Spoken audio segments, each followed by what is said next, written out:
Hi, I'm Coach Corey Wayne, and this is my video coaching newsletter. And the topic of today's newsletter is going to be women who jerk you around. Well, I've got 3 emails I'm going to go through with you today because this is a really good topic. I've got 3 different guys, all of them various levels of success. The last 2 are really good success stories. And all these guys started out displaying weak behavior, acting needy, and they all basically got blown off and jerked around.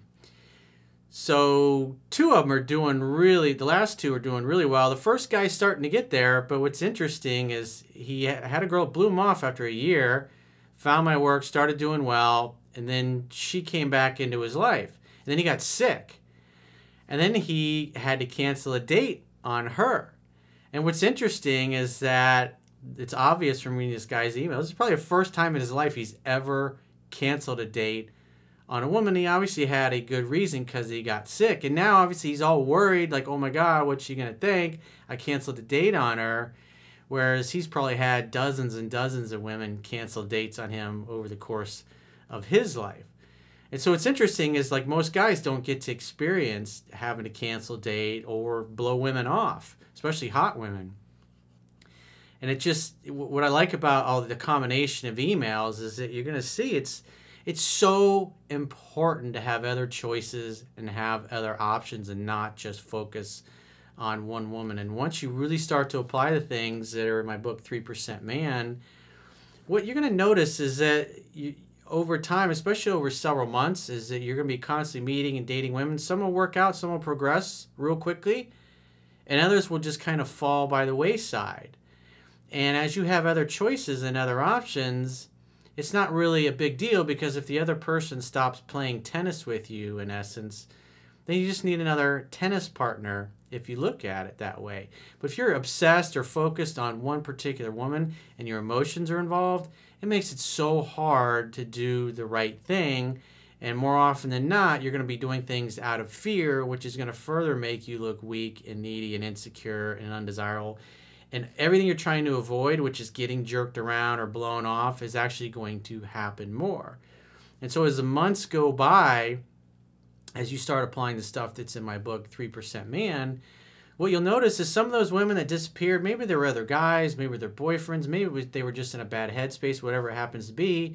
Some of them start to come back into the picture. And so other girls that you're potentially involved with, maybe something similar is going on. Like, especially if the younger they are and the hotter they are, the more options they're going to have. And the more they're going to be willing to jerk you around. So, like, for me as an older dude, I guess, if you will, a guy who's 50, I tend to date a lot of women that are in their 20s or early 30s. It's like, one of the things you gotta deal with, you gotta put up with, because the younger women play more games because they have more choices. But obviously the goal is to not get jerked around, to be in the 3%, because the reality is most people in life are just average, mediocre people. That includes all women, and that includes all dudes. And if you want to be in the top 3% of the guys that have all the success, that have success in their career, their lives, you really just have to be willing to outwork your competition. You have to work harder, longer, be more committed, more dedicated, because most people just give up after a while, whether it's their career, whether it's working out and taking care of themselves, whether it's settling in their relationship life. I mean, just look around. How many people do you know that have been married for a long period of time and they're pretty much universally all overweight, all out of shape, especially the longer they've been together? That's what happens to most people. And you can really set yourself apart if you're one of the few people that exercises and takes care of yourself and is thin, lean, and mean like Steve McQueen. That's my philosophy. I'm not a big, bulky dude, but I'm in really good shape. I got nice muscle tone. I look good. And obviously, whenever I meet somebody, I always think I'm 10, 15, 20 years, in some cases, younger than I actually am, because I don't look like I should look for a guy that's my age. And obviously the green juice and the green smoothies and all the things that I talk about that I do in my second book, Mastering Yourself, these are the kinds of things that give you an edge, because just simple stuff like that.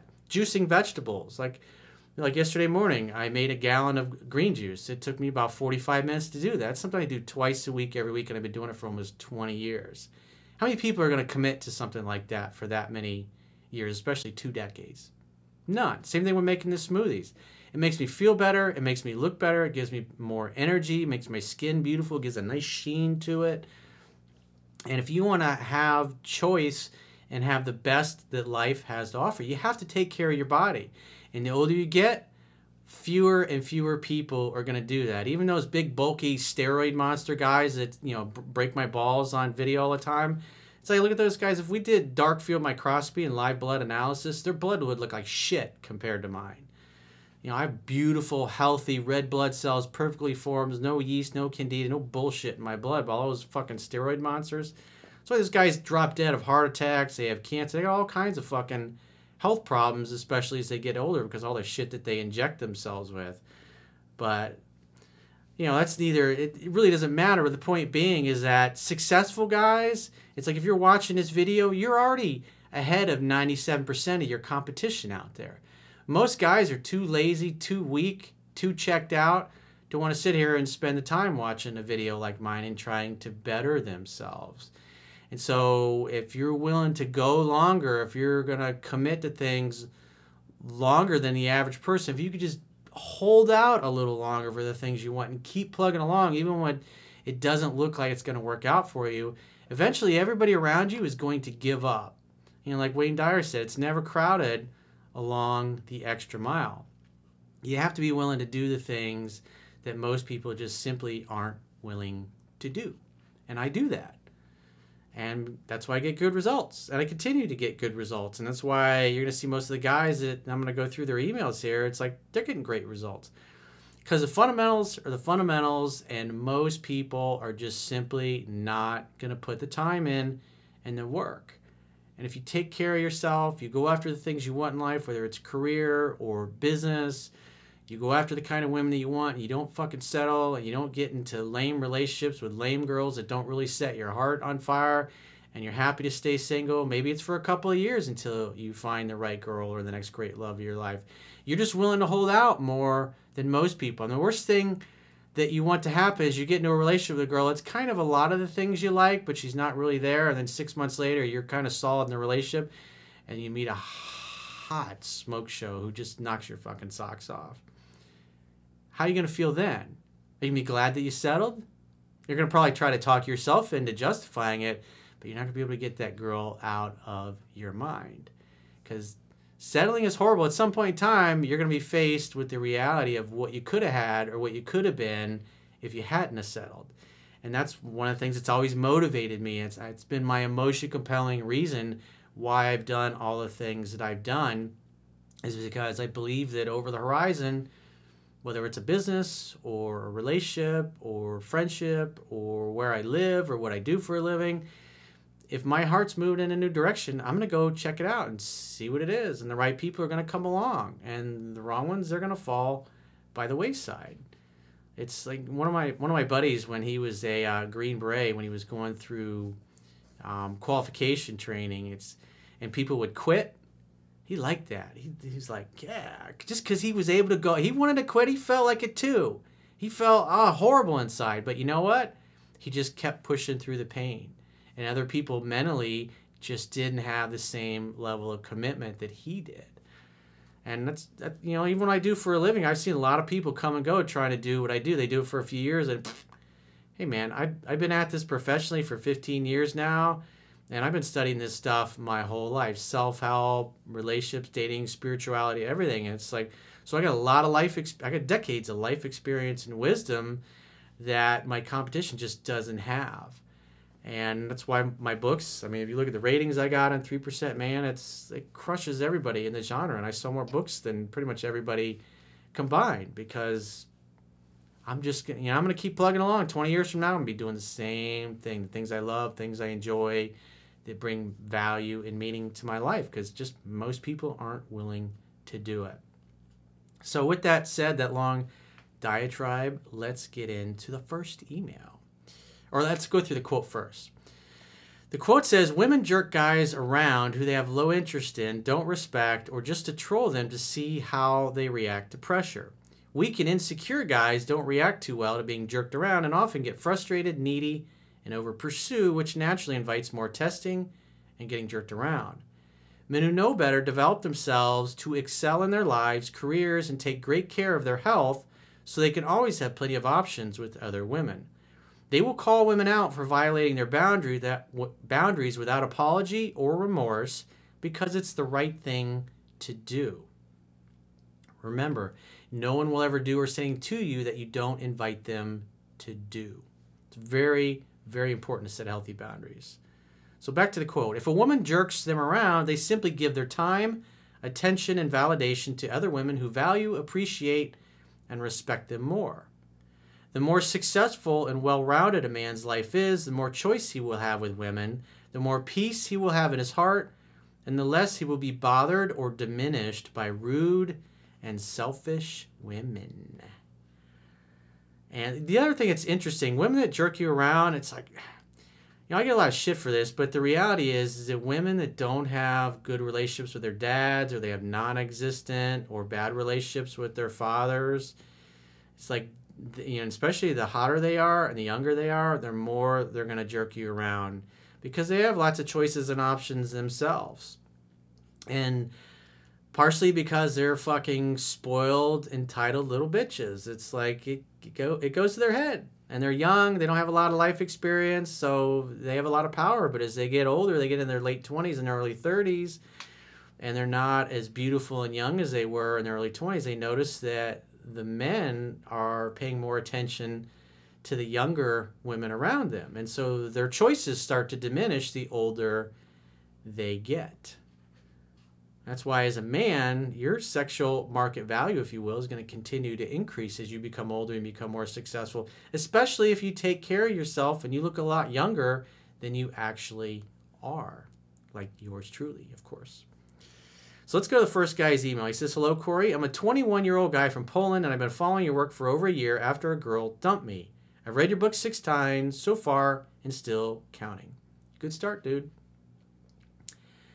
After I've read your book, I understood how needy and insecure I was and how many times I fucked up with the girl I was dating. She had a high level of attraction towards me from the start. On the first date, she was touching me, laughing at my stupid jokes, she was holding my hand, etc. I talked very little, and she was talking about 80% of the time. We dated for about 2 months, and I was always available because I haven't had a real job at the time.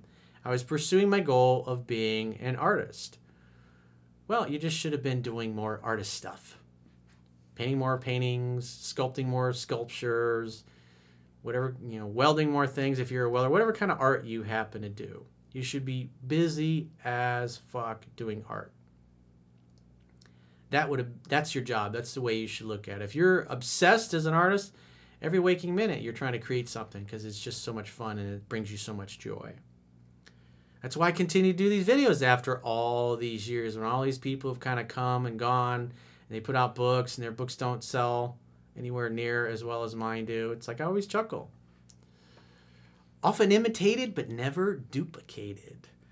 She was fascinated by me, but I didn't act like a lover. I was too scared to make a move and was very needy, so we stopped talking and I left it. I left it alone. All right, he says, I left it on. If you would like to go out sometime, give me a call. So he says, after a year of no contact, she finally reached out to me. We talked for about 10 minutes, and we set a date and left it at that. She invited me to her house to watch a movie together. In other words, giving you another opportunity on a silver platter to hang out, have fun, and hook up. But you see, the guy got busy. He's immersed in my book. 6 times he's been through it, going out on other dates. He's getting experience. And like I said, these kinds of things, this is what happens. Because most guys don't have the power or the balls just to walk away when they're not getting treated properly. The strongest negotiating position is being able to walk away and mean it. That's why no contact means no contact forever. That means if I hit the ball over the net and she doesn't hit it back, it's like, I'm not hitting another one over the net. I'm just going to go play with somebody else. Because at this point in my life, especially with what I do, I have lots of choices and lots of options, more than the average guy is going to have. And so I'm extremely picky. But it's fun because you just never know. Somebody comes back into the picture after being gone for a few months and things are going okay, but not as good as you want to be with somebody else you're dating. It's like, hey, this girl's back. Hey girl, what you doing? Where you been? It makes it nice because then, you don't really get attached one way or another. It allows you to remain at choice. It makes you feel peaceful. It makes you feel relaxed. It makes you feel calm. And if you're calm, you make good choices. And then it's like, hey, let the best girl win. Whoever's going to treat me the best and operate with the most integrity, value my time, that's who I'm going to spend my time with. Because the reality is the looks are going to fade over time. And if you don't, just because the girl is hot, but she's a pain in the ass all the time, it's like, why would you want to put up with that? I'll just replace her with somebody else. Find somebody that really cherishes you. But like I said, it's just one of the realities of life. Girls have good relationships with their dad, have a strong family bond. They tend to going to do less of this fuckery. And girls that, don't have a good relationship with their dad, or their dad was never around, or he was constantly making plans and then canceling on them, it's like they do more of that stuff because that's just kind of natural to them. That's what they experience. That's what they're used to. And it's kind of passive-aggressive behavior. Always waiting a day to return your text or whatever it happens to be. It's like, come on. The day comes, but I had to cancel due to me getting sick. I had a fever and could barely talk. I changed plans for the next week, and she agreed, but I'm afraid I lowered my chances with her by doing it. Dude, that is totally... I can understand because this has never happened. You've never canceled a date on a woman before, and you've probably had dozens of dates canceled on you, and it sucks. You don't like the way it makes you feel, so what you're thinking is, oh, I made her feel that way, and she's not going to like that, and therefore she's going to ditch me. It's like, no, actually, scarcity creates value. Absence really does make the heart grow fonder. And the reality is just let it be. I mean, she blew you off, and you didn't hear from her for a year. So think about it from that perspective. Your attitude should be one of kind of more skepticism. It's like, I don't know about this girl. She kind of blew me off a year ago, but you know what? I did act weak and needy, but I'll give her another shot. See if she can win me over this time. She's one of the prospects I'm entertaining. That's why you got to let them earn every bit of it, because they respect you more if they have to earn your attention and validation versus just giving it to them. He says, I haven't found any video or chapter in your book about canceling dates yourself and how to do it properly. Please give me an answer. Dude, you're fine. You're okay. It's going to be fine. You're good. You set a definite date. Just follow what's in the book. And like I said, the more you do this, because I know this is obviously new to you, when you see the results that are positive, especially if she keeps the date and you go over to her house, she's going to be even more into you than before because you never canceled a date on her. You were always seeking her attention and validation. And now you're pushing her away. And so maybe in the back of her mind, she's thinking, was he really sick or did he have plans with somebody else? That's going to help you. If she's thinking about you when you're not around, that's going to cause her to like you more. You didn't even do anything for that. So you don't realize it yet, but this is actually the kind of thing that makes women like you more. And if she gets pissed off, it's like, hey, man, my life is an asshole-free zone, and yours should be too. You hear that? Silence. No assholes around. Oh, this is my new mug on Teespring. I got a hard time the other day. Somebody sent me a nasty email. I can't believe you got an asshole-free zone mug, Corey. That's so horrible. You shouldn't have profanity. Shut up. Shut up. Unfollow me. Unsubscribe. I don't need your bitch ass in my life. Take your toxic bullshit and go on down the road. But, so, like I said, the guy wrote the email. You're fine, bro. If she's an asshole, she'll dick you around. That's okay. If you have other choices and other options, it might sting a little bit, but just keep on trucking, man. Because most people will give up and will put up with that crap. Don't do it. Let's go to the second email. He says, hi, Coach. 2 years ago, the woman of my dreams ended things and went back to her ex. I was devastated. It's like, yeah, that kind of sucks. I finally wanted to fix what I was doing wrong and came across you on YouTube. I purchased your book, 3% Man. and I've read it 22 times. I plan on continually reading it. For the first 2 years, I have enjoyed dating beautiful, remarkable women. That's your birthright, bro. Because the reality is 97% of the dudes out there, they're just simply not going to do what's necessary. And that's okay. It's good for you. It means you have less and less competition, especially as you get older. A funny thing has recently happened. The lady who had ended things is now back in my life, and I am letting her set the pace. Yep, a previous mistake was over-pursuing. She contacts me, and I set a date, which has been going very well. I now know a lot of the answers to the tests as they are happening. By paying attention to her level of attraction, it's making things really easy. Here's the best part. Just like I was saying earlier, I feel more in control of my life and what I want. It gives you the upper hand because it's almost like you become psychic. You know what's going to happen. The good girls, the good women, good ones that got good relationships with their mom, and especially their dad, they're, for the most part, going to be sweet as pie compared to the chicks that just don't. And I'm sorry to say it, but it's like very few girls that had a bad relationship with their dad. They just don't do the work on themselves, and they're kind of shitbirds. But you still give them the benefit of the doubt, but 9 times out of 10, it's not going to work out. That's why if you apply what's in the book, it brings out the best in the best and the worst in the worst. And if you got lots of choices and lots of options, you got one girl who's really hot, but she's kind of jerking you around a lot. And you got another girl who's really hot, but she had a good relationship with her mom and dad. Who's going to treat me the best? Well, it's always 100% of the time, in my experience and the experience of my clients, it's always the girl who got a good relationship, got a good family. Sorry, it is what it is. The numbers are the numbers. The stats are the stats. Again, Teespring, asshole-free zone. Go ahead, do yourselves a favor. So when I do these simultaneous sip type of events like Scott Adams likes to do, obviously credit to him. And he has great books, by the way, which I highly encourage you to read Scott Adams' books. You too can have an asshole-free zone for your life if you get one of these sweet mugs from Teespring and the Coach Corey Wayne store. Let's go to the third email. And this guy it's a success story, but at the end, you'll see he was kind of a dick to me, and I guess he got muted on one of my social media channels. I don't know if it was me or my assistant that did it, but obviously he deserves it and he knows it. But it's still a good, quick success story. He says, hey, Coach, I followed you for 5 years after a bad breakup. I'm the first guy from the article that you did, What Drives Lovers Away.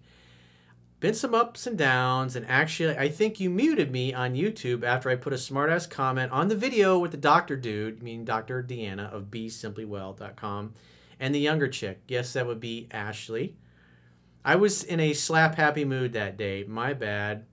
Hey, it happens. Like I said, I don't know if it was me or my assistant that muted you, but, you know, if you were being a dick, because, again, my life is an asshole-free zone.